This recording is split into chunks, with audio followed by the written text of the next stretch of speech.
Okay, magandang hapon sa inyo lahat. Patapos na naman ang July.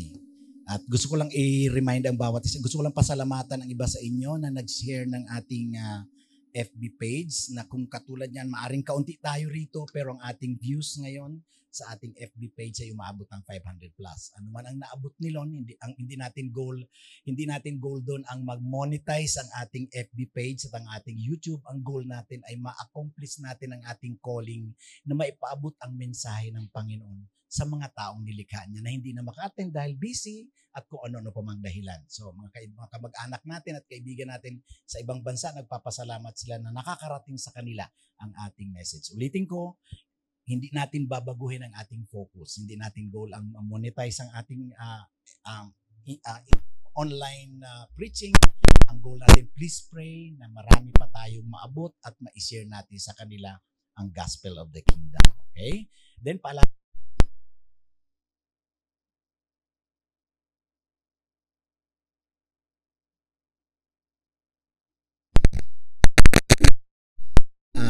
parenting seminar. Kung kayo ay wala pang asawa, ito ang the best para sa inyo, para at least meron kayong vision kung anong ginagawa ng may asawa. Okay? So ngayon ay magsisimula na tayo. Welcome to 211. Once again, ang ating vision at ang ating calling dito sa 211 ay ang ating dalawang kamay, ang ating isang puso at ang ating isang buhay na dating napapariwara, ngayon totally surrendered and totally committed to the purposes of the Lord. Okay? Third series na tayo ngayon at ito ang ating topic for the month. Ang pang-ilan to? Pang-anim na fruit of the Holy Spirit na ang title is Viral Goodness. Diba? Love, joy, peace, patience, kindness, and goodness. Bakit graffiti ang nakalagay dyan? Uulitin ko lang na ang direction natin dito ay para makita ng bawat isa sa atin ang burden ni Lord na ang kanyang, itong temple of the Holy Spirit, ang ating mga katawan, ang world na ginawa ni God na maganda, puno na ng graffiti, puno na ng dumi, ng karamdaman, ng kasalanan, at nais ng Panginoon na abutin at maibalik sa kanyang purpose ang mga tao. Kaya ang tawag sa atin, gusto nating gawin, ayan, ang goodness ni God na maipakalat natin at maging viral ito. Na hindi ibig sabihin ang gagawin natin ay kumbaga, yung kabutihan ng Panginoon malaman ng buong mundo at magsisimula sa buhay natin. So, viral goodness. So, yung graffiti na yan, katulad yan, yung parang foil na yan, kung tulong-tulong tayo maglilingkod sa Panginoon at nakita natin ang goodness ni God, pag sama-sama natin pinunit yan, pwede pang maging malinis ang mundo. Kailangan lang natin mag-cooperate. Okay? Anong purpose nito? Hindi tayo nagpipreach nito para lang patamaan kayo, patamaan ng iba. Ang purpose natin ito na maintindihan natin, ang goal natin makapag-disciple at maipaalam ito sa buong mundo, sa ating community, sa buong Pilipinas, na may magandang buhay sa piling ng Panginoon. To study the principle behind the kingdom of God's goodness, which only righteous believers can produce, and to understand the reason why we need to start this ministry small like a virus. Diba? Katatapos lang ng ating pandemic na dapat ang maging pandemic yung kabutihan ng Panginoon rather sa kung anong mga karamdaman. Ano yung mga graffiti or mga illegal writings on the wall. This is the temple of the Holy Spirit. Huwag nating i-vandalize kasi sa Panginoon ito. Okay? Ang ating pinaka-verse dito, verses para sa ating series for the whole, abutin ito ng 8 months, is nasa Galatians 5:22-23. But the fruit of the Spirit is love, last February yan, joy, peace, patience, kindness, last month, and goodness. Ito tayo ngayon, faithfulness, gentleness, and self-control. Against such things, there is no law. Walang nakakasaklaw na batas yan kapag yan ang ginagawa mo. At ang ganda niyan kung yung mga fruit of the Holy Spirit na yan, ina-apply natin sa ating tahanan. Okay, balikan lang natin ang ating intro doon sa kung hindi nyo na napanood yung una, hindi nyo napakinggan, yung ating series number 1, series number 2, nasa FB page natin yan ng 211 Ministries Mandaluyong. Goodness is the inner motive, our inner desire, the source of our outward action that manifests in our kindness. Ito yung pinag-uusapan. Ang goodness ay nasa loob. Kaya pag nakagawa ka ng mabuti, ang tawag sa iyo, meron kang mabuting kalooban. Pero ang kindness, kapag nakagawa ka ng kabaitan sa labas, ang bait-bait mo naman. So yung kabaitan is the outward action. Kaya dapat makita natin ito na dapat dito nagsisimula yung goodness sa puso natin. Kasi kadalasan pwede tayong maging mabait pero hindi naman talaga galing sa loob. Yung kabaitan na yon, meron lang siyang personal na plano. So last 2 weeks, pinag-usapan natin, ulan ba yan? Okay, desire God's goodness. Ang purpose natin dito is to see and observe kung anong ginawa ni God. Huwag natin pag-usapan yung goodness na meron tayo. Baka magkamali pa tayo. Then, pinag-usapan natin dyan, you have to align to the goodness of God para maging effective tayo sa ministry. Then last week, pinag-usapan natin desire God's compassion. Why? Lahat ng himala at ginawa ni God na power demonstration sa New Testament, nakita natin nagsisimula sa compassion. At ang goal natin sa dalawang yan ay para maging effective tayo sa ministry. Ngayon sa series natin ngayon, sa topic natin ngayong araw na ito, desire God's will to be done. Medyo kaiba itong topic natin ngayon kasi ang purpose natin dito ay to worship God. Di ba katulad ng isang may plantation ng mangga? Ang kanyang desire, umanis siya ng marami para sa kanyang glory. So kung tayo ang Holy Spirit na mumunga sa puso natin, ang goal natin, ibalik naman natin sa may-ari ng buhay natin. Para at least maging masaya siya. Okay ba sa inyo yun? So itong goodness na pinag-uusapan natin, ibalik natin yung fruit of the Holy Spirit inside of us, maibalik natin sa Kanya in the form of obedience so that we can worship God. Okay? So tuloy natin. Let us return the fruit of goodness and the action of kindness to become our worship to our God. Yan ang pinaka-direction natin ngayon para at least makita nyo bakit ganyan ang topic nila. So yung the first 2 weeks para sa goodness to the ministry, to the people around sa paglilingkod natin. At ngayon, ito ay para kay God. At next week, huwag kayo mawawala dahil ang goodness na yun ay para sa atin. Personal natin, kung paano natin mai-apply sa ating sarili. Okay. Ang verse natin dito para makita natin paano ba natin maibabalik kay God? Ano ba ang pinakapuso ni God, ang kanyang kalooban, yung will niya na para iyon ang ipaglingkuran natin. Ang nais ng Panginoon makita natin sa Matthew chapter 6 verses 9 and 10. Nung humingi ng tulong ang kanyang mga disciples, Lord, teach us to pray. And this then is how you should pray, sabi ng Panginoon. Ito yung ipaglilingkod natin sa Kanya dahil ito ang salita ng Panginoong Hesus. Our Father in heaven, hallowed be your name. Your kingdom come, your will be done on earth as it is in heaven. Ngayon, kung papansin ninyo, sa dami-dami ng content na pwedeng ituro ni Jesus para manalangin, ang sabi niya na dapat hallowed be your name means to honor God, to respect the Father. So paano natin gagawin yun? Ang sabi ni Jesus Christ sa verse 10, your kingdom come, your will be done on earth as it is in heaven. Ngayon itong verse na ito, kadalasan ang sabi nila yung word na kingdom ay symbolical. Babanggitin ko sa inyo, tapusin niyo itong message na ito sa inyo na nakikinig ngayon dahil meron akong ilang controversial na mababanggit na maaring masaktan kayo. Pero hindi ang goal natin manakit ng kapwa. Ang goal natin na ang ating paglilingkod sa Panginoon ay katanggap-tanggap. Gusto niyo ba yung service ninyo hindi tinatanggap? Unacceptable worship kay God? At makikita nyo kapag meron ditong example sa Bible na hindi tinanggap ang kanilang paglilingkod. At gusto nating itama yan na itong 2-1-1 Ministries ang ginagawa natin kung ano yung nakakaluwalhati sa Kanya. Ang isa sa nakita natin dito, ang pinaka-desire ni Jesus Christ is His kingdom to come on earth. Yan may address, oh. Your kingdom come here on earth and your will be done here on earth. So ano ba yung ibig sabihin ng kingdom? Tuloy natin. Point number 1, let His kingdom government system come to earth. Pastor Dennis, bakit ganyan ang point number 1 natin?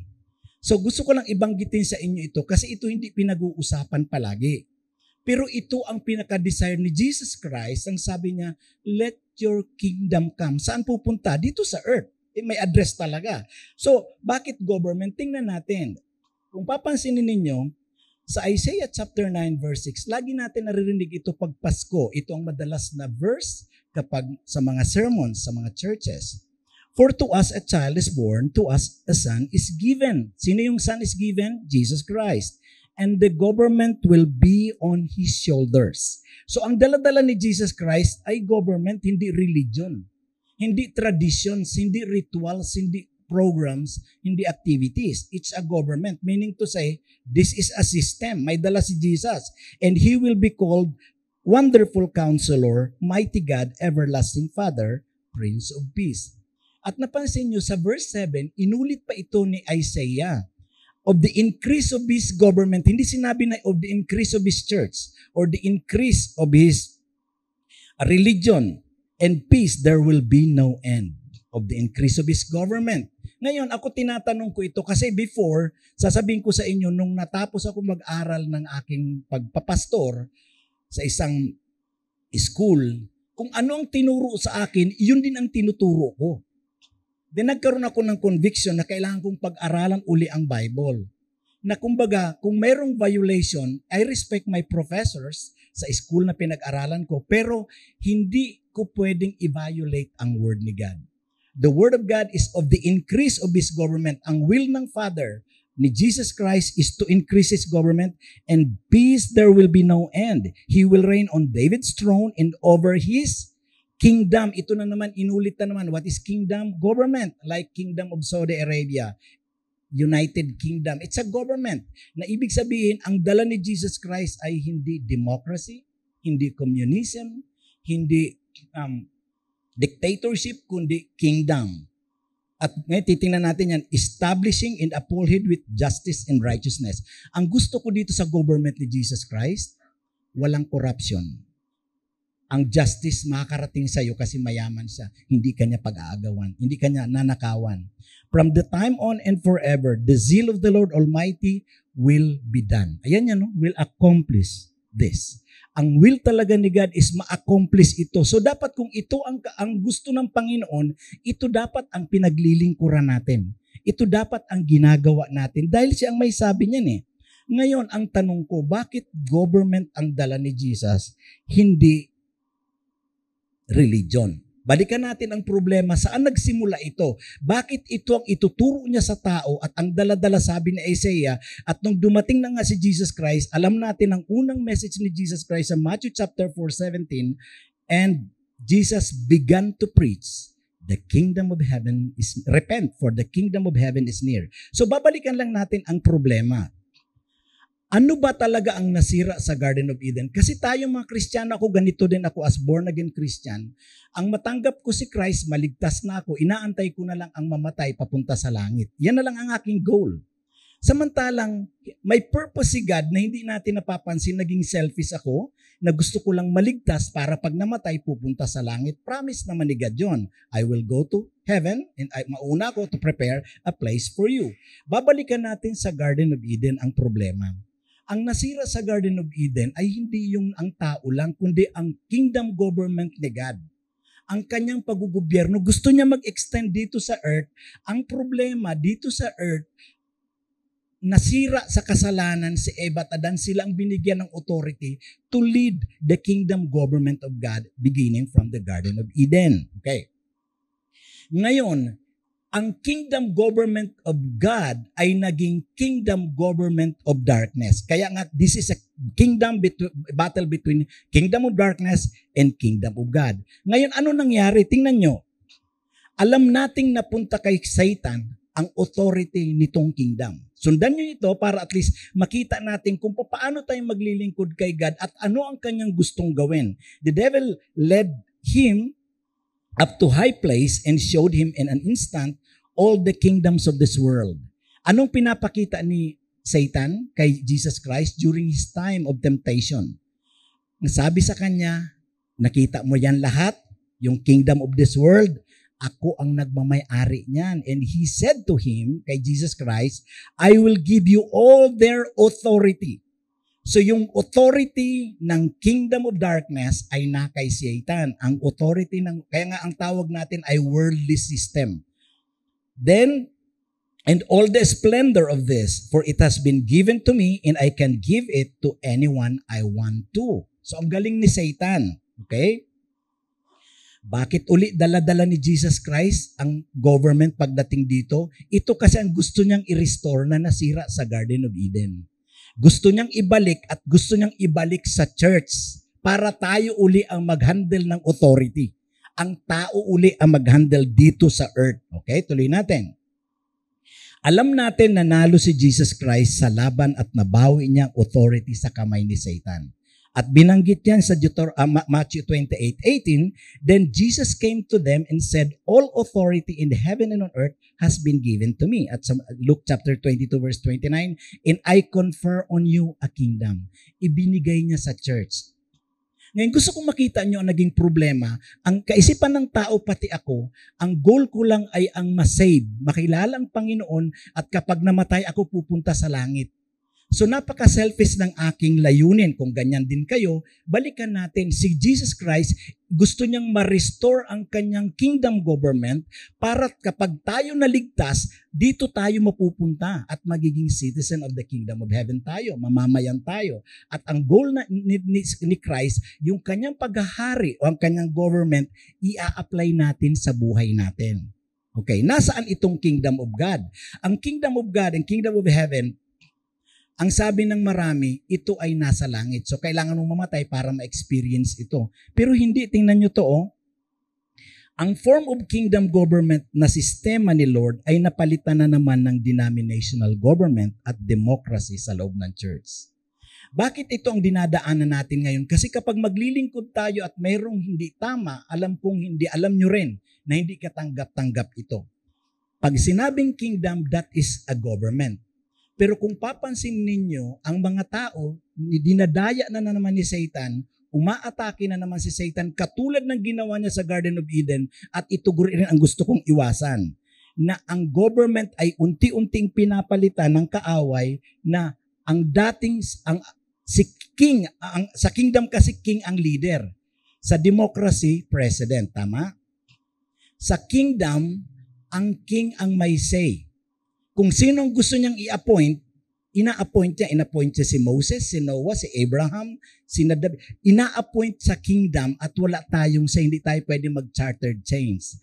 Kaya kung binabanggit ito sa inyo, hindi natin pinapakialam ang political government. Ito ay ang government sa church na gusto ni God. Iba ang political government ng ibang mga bansa, ng Pilipinas. Ito yung kailangan natin makita ng tama para at least makakilos si God sa atin. Now, tingnan niyo po ito mga kapatid.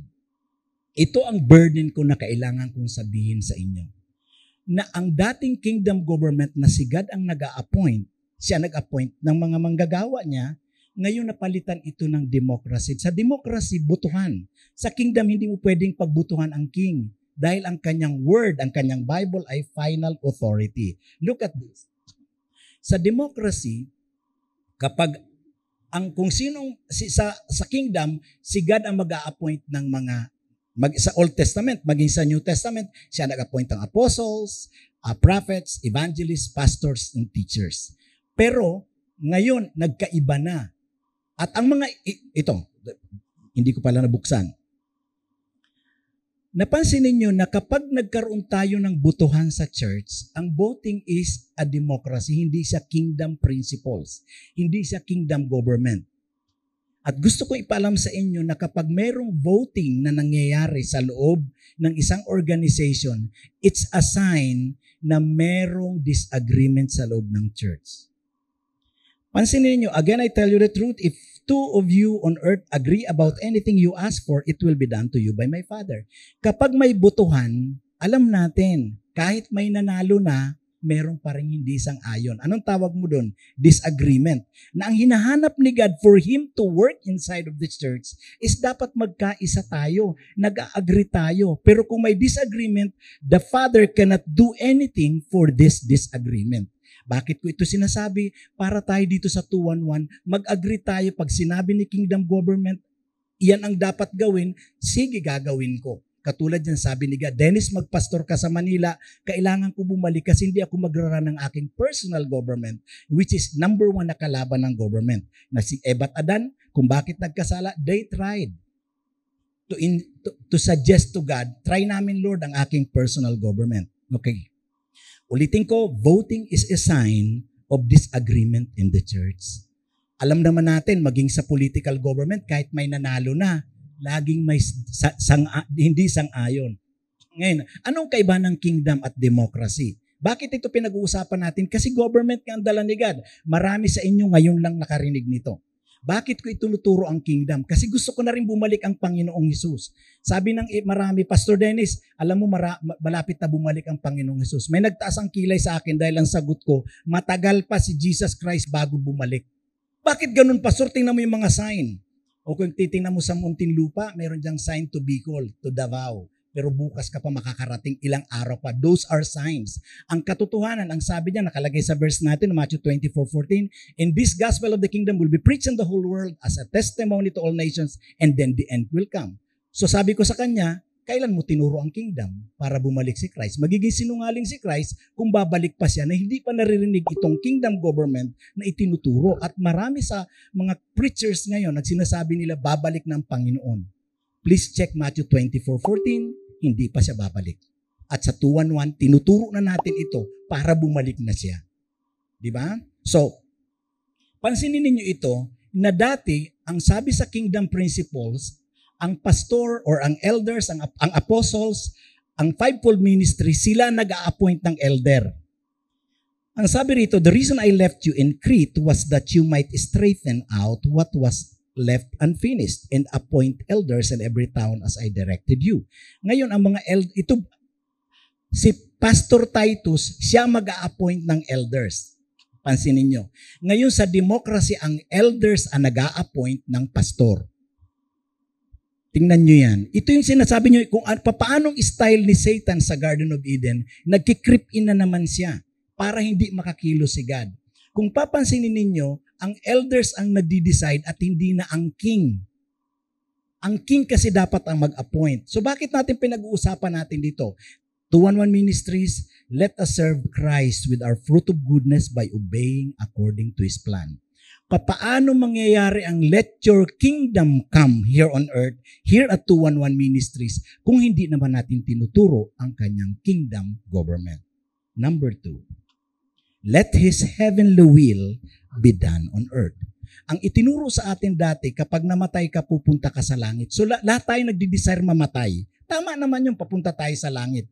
Pero gusto ko encourage sa inyo na ang prayer ni Jesus Christ, ito, your kingdom come, your will be done on earth as it is in heaven. Ang sinasabi ni Jesus Christ, hindi mo kailangan mamatay para maintindihan at ma-experience ang heaven. Ang sabi diyan, let your will be done on earth as it is in heaven. Ibig sabihin, kung naging Kristiyano ka, kailan ka magsisimula ng makalangit at may kabanalan na pamumuhay? Malinis ngayon na. Iyan ang desire ni Jesus. Let your will be done on earth katulad ng lifestyle sa langit. Yan ang sinasabi dyan. Oh. Hindi mo kailangan mamatay para ma-experience mo ang heaven. Heavenly lifestyle. Pwede mo makasama ang Panginoon. At ngayon, actually, yan lang ang verse natin. Klaro sa prayer na tinuro ni Jesus Christ na ang kanyang government maghari sa puso natin. Nasaan ba itong puso na ito? Nasaan ba yung kingdom ni God? Nasa puso natin. Hindi siya nasa heaven na andito. Sabi sa Matthew 12:28, if I drive out demons by the Spirit of God, then the kingdom of God has come upon you. So yung kingdom government ni God na yan, nasa atin. Kaya nga sabi ni Jesus kay Pilate, my kingdom is not of this world. Nandiyan sa puso natin kapag tinanggap mo ang Panginoong Jesus. At ikaw ngayon, binigyan ka rin ng authority to stand up and to fight the wiles of the devil. At ito, umaarangkada na naman siya. Ulitin ko, hindi mo kailangan mamatay for you to experience the lifestyle of holiness in the kingdom. Bakit nasabi natin na yung will ni God dyan ay holiness? Nasa Matthew 6:10 tayo, sa 6:33 inulit niya ito. Seek first the kingdom of God. Anong kasunod? And His righteousness, His holiness, and all these things shall be added unto you. Okay. Ang will ni God is for us to be holy. But just as He who called you is holy, so be holy in all you do. Lahat ng ginagawa natin. Kasi ibig sabihin, kung Kristiyano ako, dapat nakikita sa buhay ko ang makalangit na pamumuhay, hindi worldly. Kung kayo ay di ba, citizens of the kingdom of heaven ang tawag sa atin, kung ikaw ay naging American citizen, kailan ka aakto na maging American citizens of America? Of course, the time na naaprubahan ka na ikaw ay citizen. So be holy in all you do, for it is written, be holy because I am holy. Maging ito, makikita ninyo mga kapatid, gusto kong banggitin sa inyo, merong isang ministry sa Bible at minister sa Bible na ang kanyang paglilingkod ay hindi accepted kay God. At tayo sa 211 ministry, ang goal natin na matanggap ni God ang ating pagpupuri. Itong ating goodness, itong fruit of the Holy Spirit, saka pala ngayon kumakasimula ng ating title, maging viral at maipaglingkod natin sa Kanya ng tama. Okay.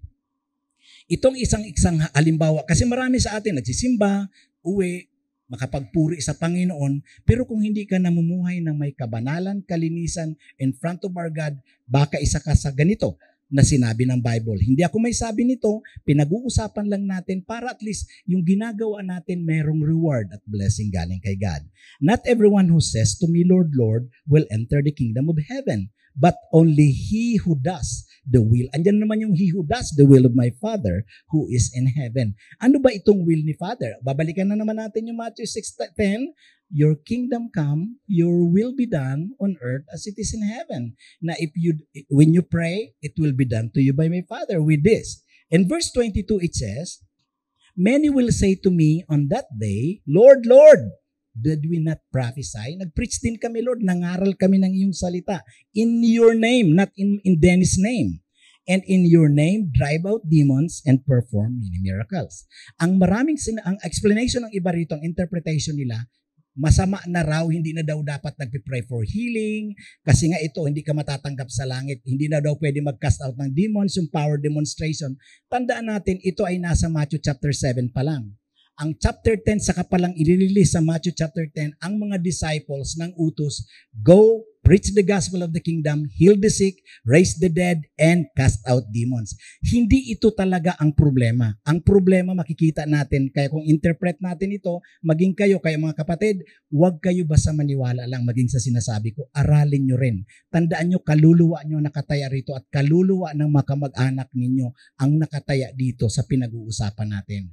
Kaya may ibang church na huwag kayong basa ng Bible kasi pastor lang may Holy Spirit. Ako takot ako ron. Parang inibinigay mo sa kanyang mapa ng buhay mo, kung naliligaw siya, hindi mo alam, naliligaw ka rin. Please read your Bible. At ang sabi sa verse 23, dito ko kinuha ang desisyon na kung ano talaga ang problema nitong minister na ito. Maaring katulad ko ito, pastor. Then I will tell them plainly, sabi ni Jesus Christ, I never knew you. Sandali, nagpagaling din ito eh. Kailangan nagpapagaling din ang albularyo at ang mga totoong mga lingkod ng Panginoon. Sabi ni Jesus, hindi kita kilala. Lord, nag-preach din ako ng word. I never knew you. Away from me, you evildoers. Anong sinasabi ni Jesus Christ?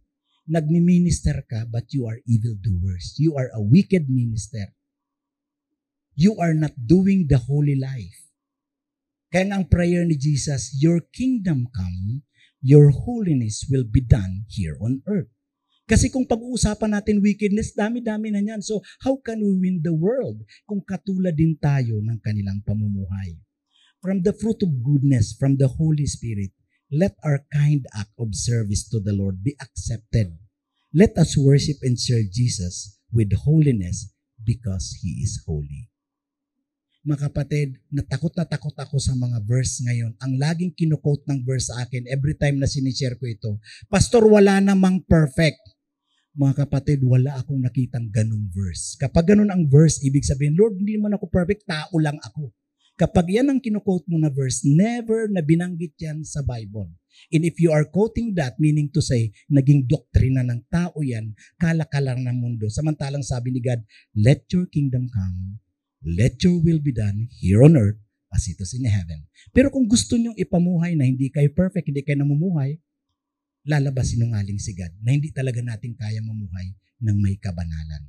Yan ang layunin ni God, yan ang kanyang kalooban. I'm just preaching to you. Hindi para pagalitan kayo, kundi kapag ginawa mo ito, sabi ni God, you will be rewarded. Remember, Matthew 6:33, seek first the kingdom of God and His holiness, His righteousness. Anong kasunod? All these things will be added unto you. Wala ka nang gagawin. Gawin mo lang ang pinapagawa ni God. Ibibigay niya sa iyo lahat ng winuworry mo.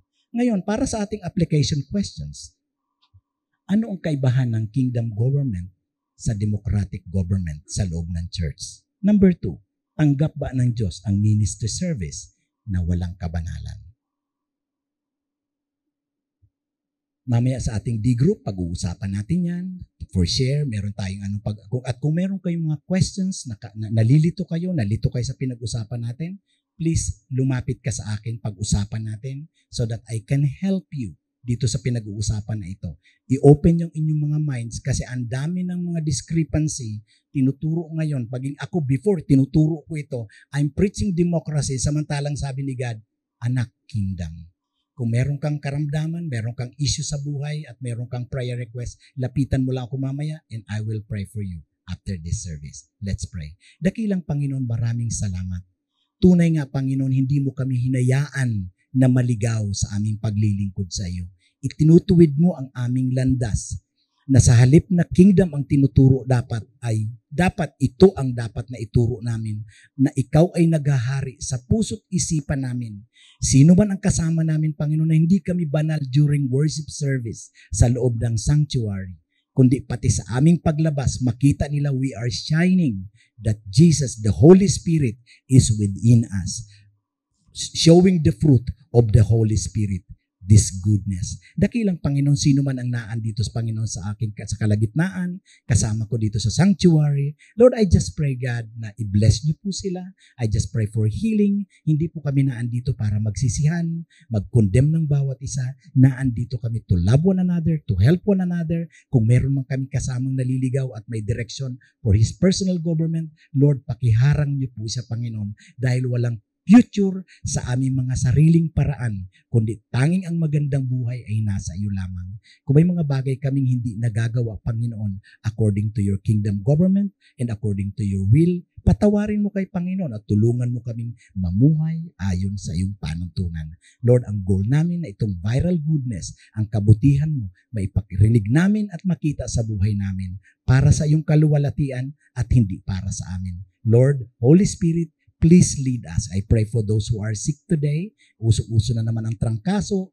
May ubo, may sipon, Lord. I rebuke the works of the enemy over this time, this respiratory tract infection, sa mga may pneumonia. I rebuke the works of the enemy. Hindi kasama ito sa creation ni God. Kung sa isang banda nagkamali kami sa aming health issue, Lord, alam ko, Panginoon, ikaw ay nagpapatawad at kaya mong alisin ito. And Lord, once again, I speak healing, I speak restoration for the lungs na nangihina sa oras na ito. Lord, ang glory nito lahat para sa iyo, kaya sa iyo lahat ang sa paggugobyerno, Panginoon, ng 2-1 ministry ay iyo at kayo ang masusunod. Kaya lead us, cover us, use us for your glory. In Jesus' name I pray. Amen. God bless you. See you next week para sa maganda nating topic, ang last Sunday of the month.